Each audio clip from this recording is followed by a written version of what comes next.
Welcome to की to success point. आज हम लोग करंट अफेयर के इम्पॉर्टेंट क्वेश्चन को कवर करेंगे जो आपके एग्ज़ाम के लिए बहुत ही इम्पॉर्टेंट है। तो चलिए, पहला क्वेश्चन है हाल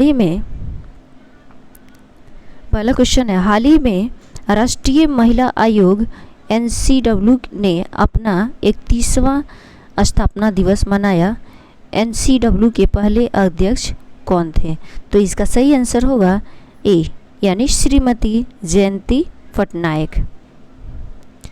इसके बारे में थोड़ा हम लोग डिटेल्स में भी देख लेते हैं। जैसे दिया है, राष्ट्रपति द्रौपदी मुर्मू ने 31 जनवरी 2023 को राष्ट्रीय महिला आयोग के 31वें स्थापना दिवस समारोह में शिरकत की थी। कौन? तो हमारे राष्ट्रपति द्रौपदी मुर्मू ने। और इसका थीम है सख्त नारी सख्त भारत। तो आप लोग थीम जरूर याद करके जाइएगा, क्योंकि आज के सारे एग्ज़ाम में आजकल थीम जरूर पूछ रहा है, तो हो सकता है थीम भी आ जाए। NCW की वर्तमान अध्यक्ष है रेखा शर्मा।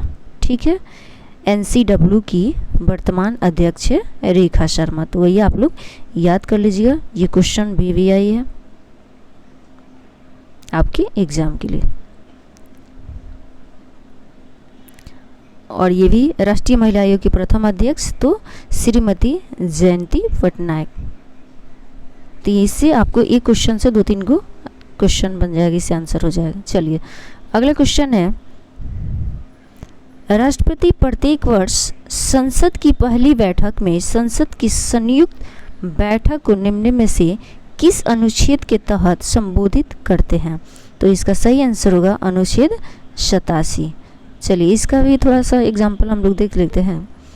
राष्ट्रपति द्रौपदी मुर्मू ने 31 जनवरी 2023 को पहली बार संसद की संयुक्त बैठक को संबोधित किया। अनुच्छेद 27 दो विशेष अवसरों का प्रावधान करता है जिस पर राष्ट्रपति एक संयुक्त बैठक को संबोधित करते हैं। जैसे में पहला है आम चुनाव के बाद नई विधायिका का उद्घाटन सत्र। दूसरा बी नंबर है प्रत्येक वर्ष संसद की पहली बैठक। चलिए, अगला क्वेश्चन है, RBI ने कितनी राशि का पहला सॉवरेन ग्रीन बॉन्ड जारी किया? तो इसका सही आंसर होगा बी, यानी 8,000 करोड़।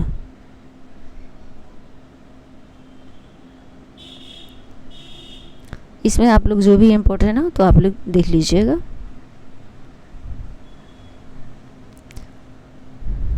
जो मेन है मैं उसको बता दूंगी। निम्न में से किसने उच्च शिक्षा पर अखिल भारतीय सर्वेक्षण 2020-21 रिपोर्ट जारी की? तो इसका सही आंसर होगा ए, यानी शिक्षा मंत्रालय। चलिए, अगला क्वेश्चन है,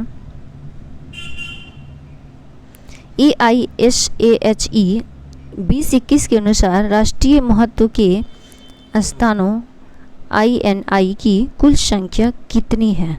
तो इसका सही आंसर होगा 149, यानी सी। चलिए, नेक्स्ट क्वेश्चन की तरफ चलते हैं।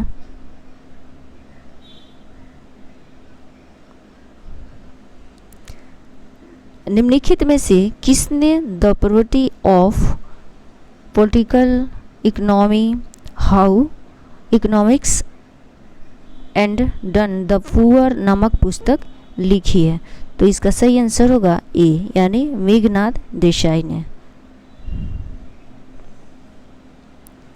इसका कुछ इंपॉर्टेंट टॉपिक्स देख लेते हैं। ब्रिटिश अर्थशास्त्री मेघनाद देसाई ने the property of political economy how economics एव डन द पुअर नामक एक नई किताब लिखी है। यह इस बात पर प्रकाश डालता है कि किस प्रकार अर्थशास्त्र ने व्यवस्थित रूप से गरीबों के हितों को परिधि पर रखा। ठीक है, तो आप लोग इसको एक बार पढ़ लीजिएगा। अगला क्वेश्चन है, वोक्सेशन यूनिवर्सिटी ने निम्नलिखित में से किस राज्य में प्रोजेक्ट एस्पिरेशन लॉन्च किया? तो इसका सही आंसर होगा सी, यानी तेलंगाना ने। किस राज्य ने वंचित वर्ग की लड़कियों को सशक्त बनने के लिए आरोहणी अभियान शुरू किया? तो इसका सही आंसर होगा बी, यानी उत्तर प्रदेश। चलिए इसके कुछ महत्वपूर्ण टॉपिक्स देख लेते हैं। उत्तर प्रदेश ने वंचित वर्ग की लड़कियों को सशक्त बनने के लिए आरोहणी पहल प्रशिक्षण कार्यक्रम शुरू किया है। उद्देश्य प्रदेश के 786 कस्तूरबा गांधी आवासीय बालिका विद्यालयों में बालिकाओं की सुरक्षा के लिए इसे समग्र शिक्षा अभियान आरोहणी पहल के तहत काम करेगा। नेक्स्ट क्वेश्चन की तरफ चलते हैं। G20 अंतर्राष्ट्रीय वित्तीय संरचना कार्य समूह की पहली बैठक कहाँ आयोजित हुई? तो इसका सही आंसर होगा चंडीगढ़। चलिए नेक्स्ट क्वेश्चन की तरफ चलते हैं। किस मंत्री ने सख्त नारी सख्त भारत पुस्तक लॉन्च की है? तो इसका सही आंसर होगा ए, स्मृति ईरानी ने।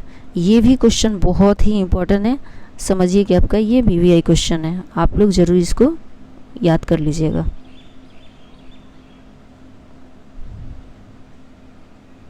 चलिए नेक्स्ट क्वेश्चन की तरफ चलते हैं।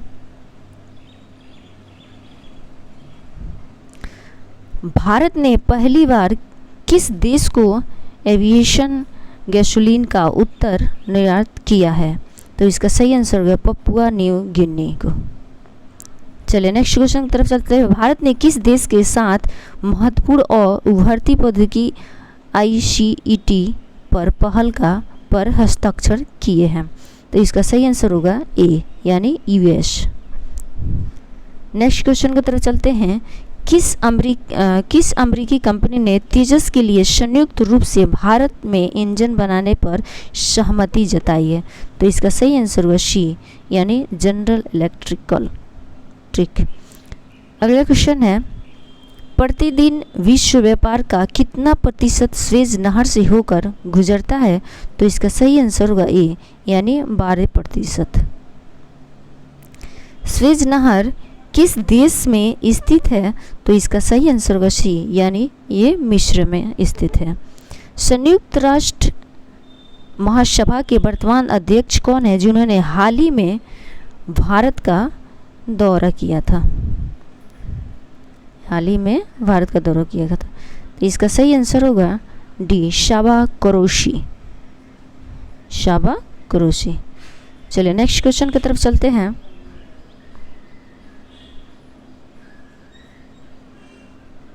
निम्नलिखित में से किसने $1.2 बिलियन में इजराइल में हाइफा बंदरगाह का अधिग्रहण किया?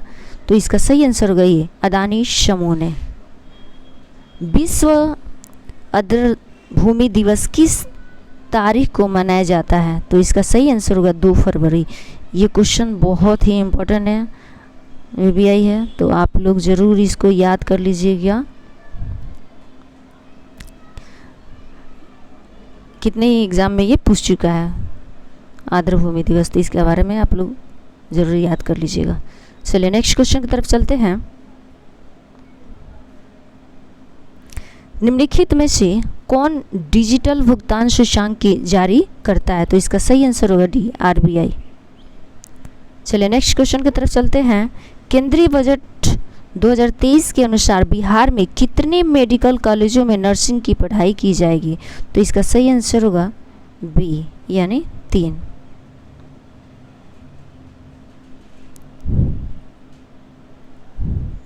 और इसका कुछ इम्पोर्टेंट टॉपिक को देख लेते हैं। जैसे केंद्रीय बजट 2023 की घोषणा के अनुसार बिहार के 3 मेडिकल कॉलेजों को नर्सिंग का लाभ मिलेगा। तो ये पहला है आपका पूर्णिया, दूसरा है बेतिया और तीसरा है मधेपुरा में है। तो अगर नाम पूछे तो आप लोग पूर्णिया, बेतिया और मधेपुरा बता दीजिएगा। नर्सिंग की पढ़ाई के लिए 100 सीटों का प्रावधान होगा। चलिए नेक्स्ट क्वेश्चन है। केंद्रीय बजट 2023-24 में निम्नलिखित में से किसे शपथ ऋषि 7 प्राथमिकताओं में शामिल किया गया? तो इसका सही आंसर होगा डी, यानी उपयुक्त में से सभी। चलिए नेक्स्ट क्वेश्चन है।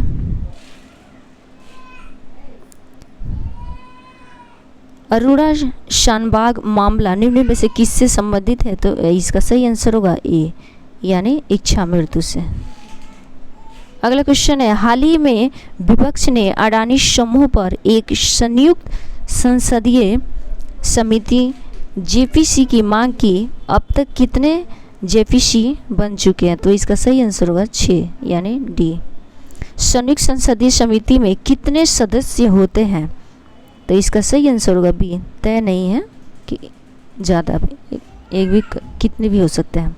चलिए अगला क्वेश्चन है, 2025 में मैड्रिड अंतर्राष्ट्रीय पुस्तक मेले में निम्न में से कौन सा फोकल देश है? तो इसका सही आंसर होगा भारत। चलिए अगला क्वेश्चन है, हाल ही में पतंजलि ने ताड़ के तेल को बढ़ावा देने के लिए निम्नलिखित में किस राज्य केंद्र शासित प्रदेशों के साथ समझौता ज्ञापन पर हस्ताक्षर किया? तो इसका सही आंसर होगा ए, यानी नागालैंड।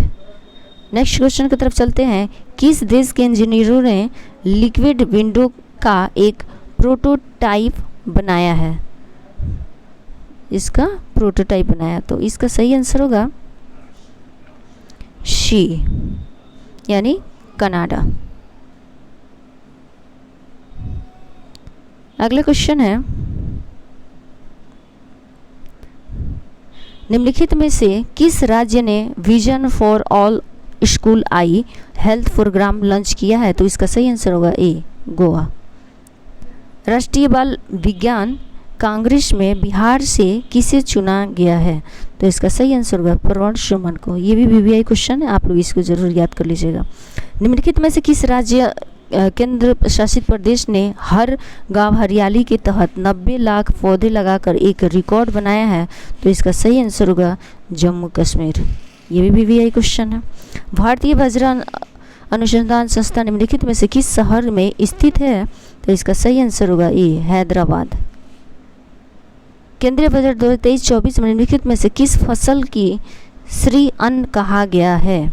तो इसका सही आंसर होगा सी, यानी बाजरा को।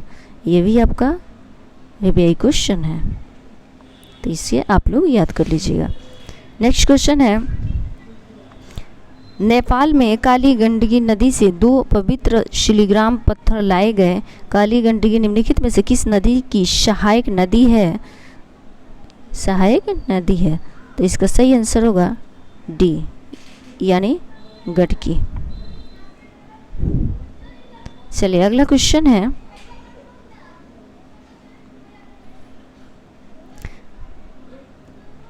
निम्न में से कौन भारत के सर्वोच्च न्यायालय के 73वीं वर्षगांठ पर मुख्य अतिथि है? तो इसका सही आंसर होगा सी, न्यायमूर्ति सुंदरेशन मेनन। नेक्स्ट क्वेश्चन, हाल ही में गूगल ने निम्नलिखित में से किस एआई स्टार्टअप में लगभग $400 मिलियन का निवेश किया है? तो इसका सही आंसर होगा बी, एथरोपिक। ये भी आपका वीवीआई क्वेश्चन है, इसे आप लोग याद कर लीजिएगा।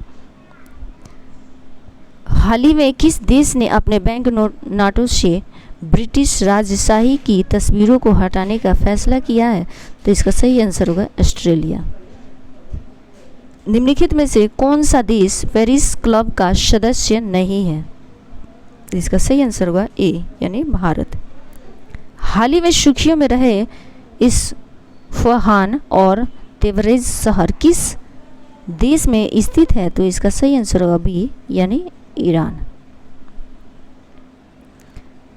नेक्स्ट क्वेश्चन की तरफ चलते हैं, ब्रिगेन डॉक्ट्रिन निम्नलिखित में से किस देश से संबंधित है? तो इसका सही आंसर होगा सी, यानी इजराइल से।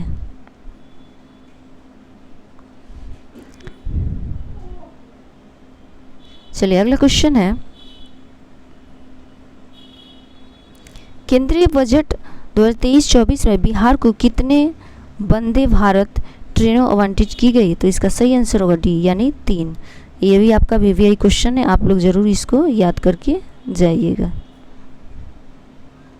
निम्नलिखित में से किसने दूर भारतीय भाषाओं को सुरक्षित करने के लिए प्रोजेक्ट एलोरा लॉन्च किया है? तो इसका सही आंसर होगा सी, माइक्रोसॉफ्ट।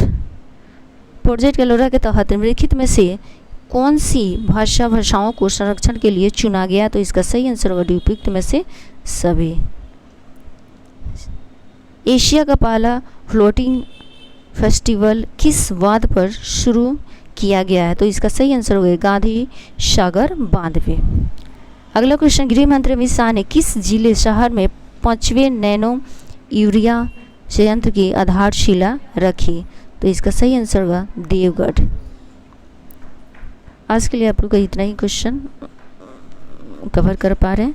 अगर हमारा वीडियो अच्छा लगे तो आप लोग प्लीज़ लाइक और सब्सक्राइब कीजिए। लेकिन जितने भी इसमें क्वेश्चन है इम्पॉर्टेंट है, आप लोग इस ज़रूर पढ़ के जाइएगा। इसमें से ज़रूर 2-3 आएगा ही आएगा। Thank you.